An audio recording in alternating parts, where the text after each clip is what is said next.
Salam əziz dostlar, əziz izləyicilər. Biz zaman-zaman vətəndaşların narahat edən problemlərdən danışırıq. Bugünkü problem o qədər ciddi bir məsələdir. Yəni bunun hardan başlayacaq, necə danışacaq? Təbii ki, hər bir formada bu məsələyə biz çalışacağıq ki, bu efir vaxtında bizə ayrılmış bu zaman ərzində öz münasibətimizi bildirək.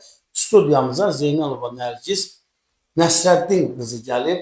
Nərgiz nənə gəlib, 82 yaşında nənə gəlib, öz övladı Məmmədov Səlahattin Rəşid oğlu Nərgiz nənənin başına olmazın oyununu açıb. İndi özü danışacaq bir-bir nə oyun açıb, nə istəyir onkoloji xəstədən əziyyət çəkən 82 yaşlı ana qalıb məhkəmə dəhlizlərində dəyərli dostlar. Nərgiz nənə, xoş gördük sizi, xoş gəlmişsiniz. Buyurun, eşidirik sizi. Özünü təqdim elə. Mən Zeynalova Nərgiz Nəsrəddin qızı Toz rayonunda anadan olmuşam.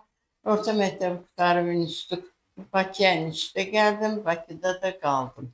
Müəllimə kimi, institut qutarandan sonra müəllimə kimi fəaliyyət göstərdim.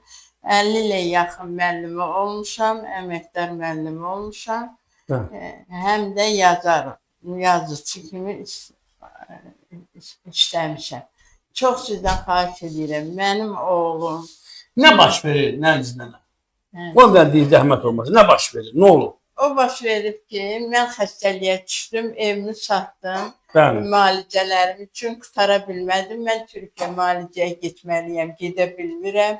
Burada da mənə deyirlər ki, sən mütləq Türkiyədə getməlisən bu onkoloji xəstəliyinə görə. Mən də oğluma xahiş elədim, gəldi yanıma, dedi ki, adıma keçirsin profilaktoriyanı, şirkəti adıma... Deməli, həyat yoldaşınızdan qalan daşınmaz əmlakı, deyir ki, mənim adıma keçir. Oğlum dedi. Oğlum mənə dedi ki, əmlakı, atamdan qalan əmlakı mənim adıma keçir, mən cavab pul verərəm. Mən də dedim, yaxşı, razılaşsın bundan əvvəlcə. Sonra gördüm, qaçdı, gəlmədi. Orada burada dedi ki, anam ölsə də mən ona bir manat xərcləməyəcəm. 82 yaşı var, pullarım hayıfdır. Anama nə üçün xərcləyirəm?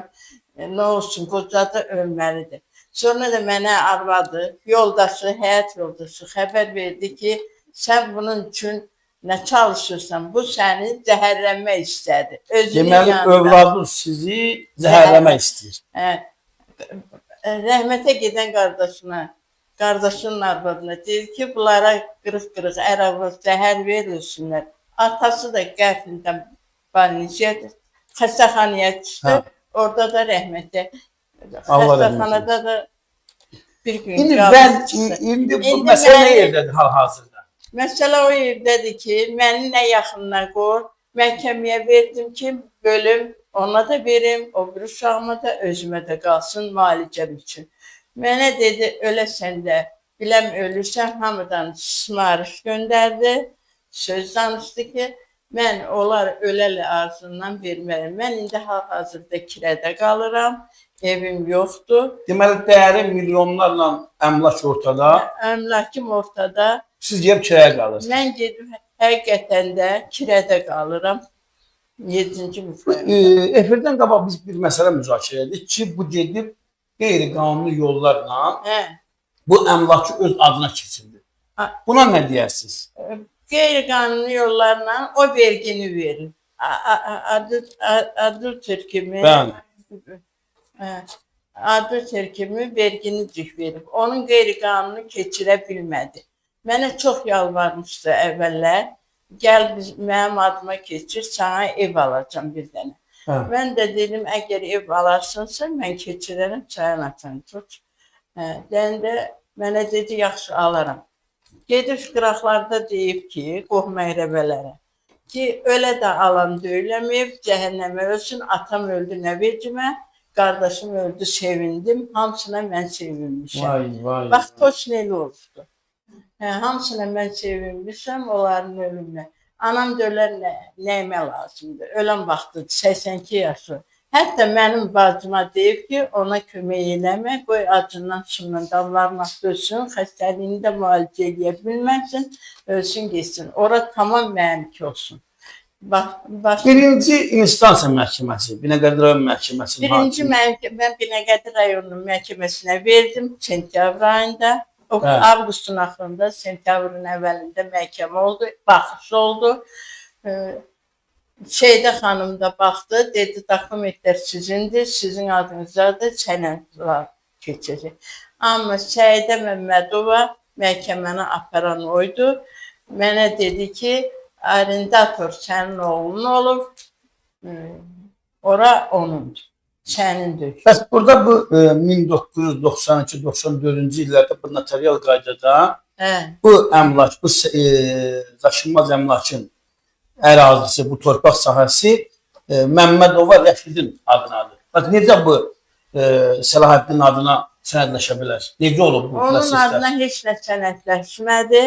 Kişinin adına ölənə kimi də kişinin. Arxivdən getdim, götürdüm. Notarusa təsdiqlədilər ki, həqiqətən Məmmədov Rəşid Meyti oğlunun adınadır. Torpaq onun, tikəndə o tikib. Mənim oğlumun 26-25 yaşı var idi. O heç harda işləməyib, bir idarədə işləməyib, bir yerə qol çəkməyib. O hardan tikirdi onu? 92-də müharibə idi, qaçıb gizlənirdi. 20-ci ildə də müharibə olanda oğlunu gizlətdi o. Nə oğlu müharibəyə getdi, oğlunun 25 yaşı var idi. Oğlunu da qoymadı müharibəyə gedə, 20-ci il müharibəsinə özü də getmədi. Orada burada gizləndi, rayona qaçdı, oraya qaçdı, buraya qaçdı. Müharibə qutar. Tardım, yolda Heydər Əliyev prezident gələnə qədər o gizlənlikli gəlsin. Sonra müharibə sakitləşdi, dayanıldı. Erməni-Müsəlman davası dayandı. Dayanandan sonra o keyflə yaşadı burada. Onun burada sevgilisindən o təzə binalardan ev alıb, 28 ildir sevgili saxlayır. Gecə gündüz onunlandır. Axşam da evinə gedir arvad-uşağının yanına, ailəsinin yanına. Bu adamın məndən xəbəri yoxdur. Atasının yasını vermədi, qardaşının yasını vermədi. Qardaşı öləndən sonra bircə gün gəldi, onunla da qutardı. Gecə gəldi, səhərdən onun yasınıza da gəlmədi. Bizim tələbimiz nədir? Mənim tələbim odur ki, oğlum, mənim şirkətimi qaytarsın versin. Mən orada can qoydum. Nə məktəbdə maaş aldımsa, hamısını bokslar tikdim yoldaşımla bərabər. Yerlik Ticarət Mərkəzi ilə üzbəüz yerləşən Əhməd Rəcəbli 308-də yerləşən daşınmaz əmlakı. Deməli, Məmmədov Səlahiddin Rəşidoğlu qeyri-qanuni yollarla öz adına keçirdi. O boyda milyonluq əmlakdan 1 manat. 1 manat mənə pul vermir. 2015-də mən onu görmədim. Bir dəfə dedilər, yaman xəstələnib. Gedəndə məni oğlunun əlindən evdən qovaladı. Arvadına dedi, çay zad vermə buna. Mən çay içmədim, qorxdum. Çünki mənim balaca oğlum mənə gəldi evdə dedi ki, onlardan nə çay içmə, nə çörək yemə. Səhər zəhər verəcək. Onun arvadınla özü. Mən ondan sonra, yoldaşımdan sonra, həyat yoldaşımdan sonra onun evinə getmədim, gəlmədim. Sonra bu ailəsinlə dağılmışdı. Ailəsi bildi ki, bunun sevgilisi var. 7-ci mikrorayonda Xoturun dairəsindən təzə binalardan orada onu saxlayır, alıb onu. Mən ona 2-3 yerdə ev vermişəm, bağımı bölüb vermişəm, 5 otaqlı bağımı vermişəm. 2-ci mikrorayonda Əcəm metrosunun başında mənim atam mən tələb olanda mənə ev almışdı. Onu da ona bağışladım. Qaraçuxurda 4 otaqlı evim var idi, həyat evi. Onu satdım, onun üstə qoydum. Savadsızın biri idi tüp oyunu. O vaxt institutlarda var idi almaq uşaqlardan, valideynlərdən pul. Mən bax beləliklə onu saxladım, böyütdüm. Mən ondan 10 manat pul görmürəm. Bax, nəyə deyirsiniz mən anlayacağım. Mehriban xanım, çox xahiş edirəm. Buyurun, müraciət edin. Mehriban xanım, vice-prezidentimizsə, anasam, siz də valideynsiniz, sizin də uşaqlarınız var. Mən böyütdüyüm oğul məni təhqir edir, mənə söyür, ağzına gələni deyir, bura Bakıdır. Mən hakimlərə pul verib udacam. Sən öləcəksən, sənin pulun yoxdur ki, heç vəkil tutasan. Mən çabalayıram, ortada qalmışam, bilmirəm çörək pulum, pensiyam azdır, müəllimə kimi çıxmışam pensiya. Mən bilmirəm özümə yemək alım ya dərmanlarımı ait edim. Çox xahiş edirəm İlham bəy prezidentimiz sizə.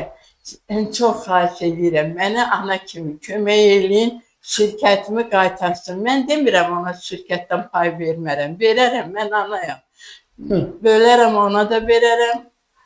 Yerdə qalan uşaqlarıma da, nəvələrimə də, o qızıma da verərəm. Amma haqq ədalətlə olsun. Məhkəmələr haqq ədalətlə işləmir.